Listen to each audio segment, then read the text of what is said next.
तो ध्यान रखना कि भगवान आपका नाम जो भी ले लेता उसके दुख दूर हो जाते हैं। क्यों? सिर्फ वचनों से भी ले ले तो भी पुण्यबंध हो जाता है, और जो मनो वचन और काय से तीनों की एकाग्रता से ले लो उसके तो कर्म बंधन ही दूर हो जाते हैं।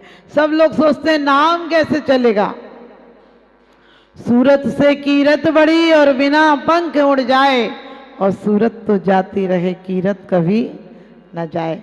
सूरत तो एक दिन चली जाएगी। लोग कहते हैं नाम चलेगा कैसे, क्योंकि हमेशा आदमी सोचता है बेटे से नाम चलेगा। अरे महावीर भगवान ने शादी नहीं कराई तो क्या अभी तक नाम नहीं चल रहा है? 2500 वर्ष बाद भी नाम चल रहा है। और हम लोग इसमें अर्घ आप चढ़ाएंगे कि कितने तीर्थंकरों भूत भविष्य सबके तीर्थंकरों के नाम चल रहे हैं, और अनंतानंत 24 हो गई ऐसी। चलेंगे नाम उनके, क्योंकि वो धर्म के तीर्थ को चलाते हैं, वो अपने नाम की परवाह नहीं करते। यहाँ नाम तो मिट जाते हैं। भरतेश भी नाम लिखने गए थे तो किसी का मिटा कर लिखना पड़ा था, क्योंकि यहाँ तो बहुत से चक्रवर्ती हो गए। लेकिन ध्यान रखना इन चक्रवर्तियों की उतनी बात नहीं है, लेकिन जो धर्म के चक्र को चला देते हैं उनके नाम हमेशा चलते हैं। तो हमें क्या करना है? हमें अपने नामों में भी ये देखना है कि आपके नाम कैसे रखे गए। लोग आजकल ऐसे ऐसे नाम रखते हैं जिनके कोई मतलब नहीं होते। ये हमारी बुद्धिमानी का परिचय देता है कि आप कैसे नाम रखते हैं। पहले लोग भगवान से प्रेम था तो नेमी, पारस, महावीर ऐसे ऐसे अच्छे अच्छे नाम रखते थे। उसके बाद से देवताओं से प्रेम हो गया तो देवेंद्र, धर्मेंद्र, नरेंद्र ऐसे नाम रखने लगे। उसके बाद धीरे धीरे पक्षियों से प्रेम होने लगा तो तोताराम, मैनाबाई ऐसे नाम रखने लगे।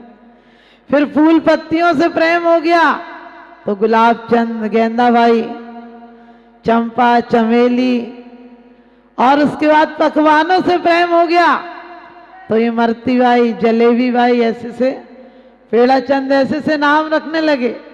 और उसके बाद मेवा से प्रेम हो गया तो इलायची देवी, मेवा बाई, चिरंजी बाई, हाँ ऐसे चिरंजी लाल ऐसे नाम रखने लगे। और उसके बाद धीरे धीरे लोगों की बुद्धि घटी तो अमन चैन चाहने लगे तो चैन सुख, मन सुख ऐसे नाम रखने लगे। और उसके बाद तो आज तो कोई नामों का औचित्य नहीं रहा। और नाम रखा ले से क्या होता है?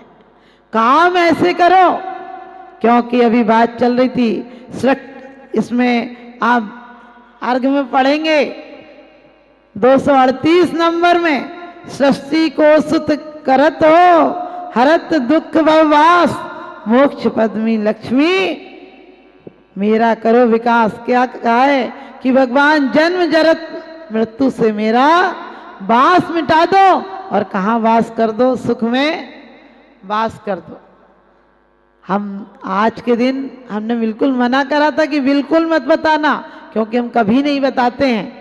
लेकिन दीदी ने बताया कि इसलिए नहीं बताते कि वास्तव में इस दिन तो आज तो साधना करनी चाहिए, और साधना करके उस लक्ष्य को पाना है जिसको आज गतिशील करो कदमों को, मंजिल पास नहीं है, और काल चक्र गतिमान किसी का दास नहीं है। सार्थक कर डालो अपनी हर सांसों को, क्योंकि पल भर भी इन सांसों का विश्वास नहीं है। वास्तव में प्रभु की कृपा और साधुओं के वचन का प्रभाव है। मुझे पहले से भी तकलीफ थी तो दीक्षा तो लेना ही नहीं थी। हमारे बाद की 6 दीदियों ने दीक्षा ले ली। आचार्य श्री हमसे कहते थे कि तुझे दीक्षा नहीं लेना क्या?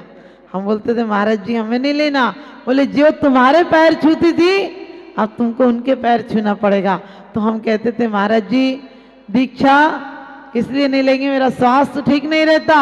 और सुमत सागर जी महाराज जी को ऐसी वाक्य सिद्धि थी, उन्होंने कहा बेटा तू दीक्षा ले ले ठीक हो जाएगी। हमने कहा महाराज जी बिल्कुल आप मत कहो, नहीं हुई तो कैसे होगा? बोले बेटा हो जाएगी ठीक। हमने कहा नहीं महाराज जी बिल्कुल नहीं लेंगे, लेकिन अचानक एक घटना ऐसी घटी, शिखर जी के पहाड़ पर एक गोली कांड, मेरे बगल में ही कमरे में था वो, और उसको गोली लगी।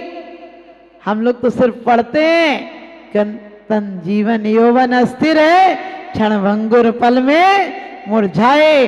सम्राट महाबल सेनानी उस क्षण को टाल सकेगा क्या, असुरन मृत काया में निज हर्षित जीवन डाल सकेगा क्या।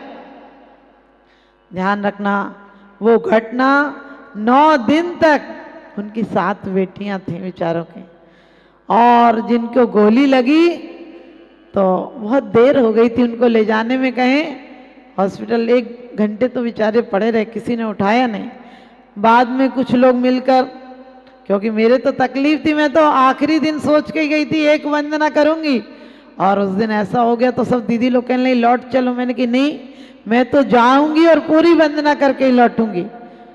गोली कांड तो हम पुष्पदंत की टोंक पर थे तभी हो गया था, चंदा प्रभु भगवान की टोंक के आसपास, लेकिन मैं गई और उसके बाद 7 दिन तक उस परिवार को, आपको पता है हमारी समाज बहुत अच्छे अच्छे काम करती है लेकिन जिम्मेदारियों के काम नहीं करती है। उस परिवार के पास 2 दिन खाना नहीं बना। हमने ऐसे ही पूछ लिया, हमने कि गुड़िया तुम लोगों ने खाना नहीं खाया? बोली नहीं, खा लेंगे। तो फिर उनके एक रिश्तेदार थे, उनसे पूछा, उन्होंने कहा कि नहीं, हम पे तो पैसे खत्म हो गए। हमारी दीदी गई है रांची तो वो थोड़े बहुत पैसे ले गई जो बचे थे, और हम लोगों पे अब नहीं, हम तो जब आएंगे तो देखा जाएगा। हम लोग काफ़ी लोग थे, हम लोग 10, 12, 15 लोग थे। तो हम बोले बगल में ही कमरा था, हमने बेटा अपन लोग साथ में ही सब लोग आ जाए करो, एक साथ बनाएंगे खाएंगे। और आप देखिए 10वें दिन जब वैराग्य मुझे हुआ, जब बच्चों को तो पता था कि उनके पापा वापस आ रहे हैं, लेकिन हमें पता था कि वो खत्म हो गए, लाश वापस आ रही है। और बच्चे खुश से थे, मतलब दीदी आज तो हम चले जाएंगे, हमारे पापा वापस आ रहे हैं। लेकिन हमें पता था, हमारे संघ की बड़ी माता जी कहने लगी कि बेटा लाश आ जाएगी तो तुम लोग खाना नहीं खा पाओगी, यहीं खा लो। हमने कि माता जी किसी की दुनिया छूट गई, अपना एक दिन भोजन छूट जाएगा तो कोई बड़ी बात नहीं है। और आप देखिए उस दिन तो लाश नहीं आई पोस्टमार्टम के कारण, दूसरे दिन आई। दूसरे दिन आई तो बच्चे तो बड़े खुशी से नीचे गए, और जैसे उसकी माँ रोती हुई निकली, मैं कहती हूँ पत्थर पिघल जाएंगे उस दृश्य को देखकर। बहुत बुरा हाल था। हमारे संघ की एक दीदी बोली छुओ मत, अपन को नहाना पड़ेगा। हमने कि आपने भी कैसी बात कर दी, कोई है ही नहीं। तो आप देखिए उसकी लाश को उतारा ही, जैसे शाम होने वाली थी, बिल्कुल अंधेरे में, समझिए 15 मिनट 20 मिनट होंगे। मैंने मैनेजर से कहा कि भाई साहब ले जाने की व्यवस्था करो। उसने कहा कि पैसे कौन देगा आर्थिक? मैंने बोला कमेटी से बात कर लो, वो लोग कर देंगे। बोले नहीं, कमेटी नहीं, आप पूछ के बताओ। ऐसी हालत में बच्चों को संभालना मुश्किल था। लेकिन उसके बाद मैं तुरंत अंदर गई, और मैंने एक साथ में भैया थे, उनको कहा मैंने कि तुरंत गाड़ी में रख के लाओ, क्योंकि कल सुबह के मरे हुए हैं और इनको जरूरी है, वरना बदबू आ जाएगी, और यहाँ संभालने वाला है कौन। उनके 2-3 4 रिश्तेदार आ गए थे। लेकिन आप देखिए उसके बाद उन्हें तुरंत ले गए, और वो व्यवस्था हमने की। और बाद में भी मैंने तो कभी देखा नहीं था, किया नहीं था, लेकिन उन सब की व्यवस्था जो विवाद की होती है उन सबको की। दूसरे दिन उनकी व्यवस्था की, लेकिन वो दूसरे ही दिन आचार्य श्री का पड़गाहन हुआ, और मैंने स्वयं से कहा कि आचार्य श्री अब दीक्षा लूंगी। आचार्य श्री कहने लगे क्या हो गया तुझे? तो अभी 2-3 दिन पहले मैंने समझाया था तो तुम कह रही थी नहीं लूंगी। हमने कहा आचार्य श्री मैंने देख लिया, कितने सुंदर व्यक्ति थे जो खत्म हुए थे, बहुत सुंदर हिस्ट्रपुष्ट। और जिस समय उनकी हालत 10 दिन बाद आप देखते तो गले में छेद थे, आंख तकलीफ से निकल गई थी, मरते टाइम उनकी बहुत बुरा हाल हो गया था। मैंने कहा महाराज जी अब कुछ भी होगा, अब आशीर्वाद दो कि आप दीक्षा में आओगे। और आचार्य श्री 1 महीने बाद ही दीक्षा होनी थी, 1-1.5 महीना होगा।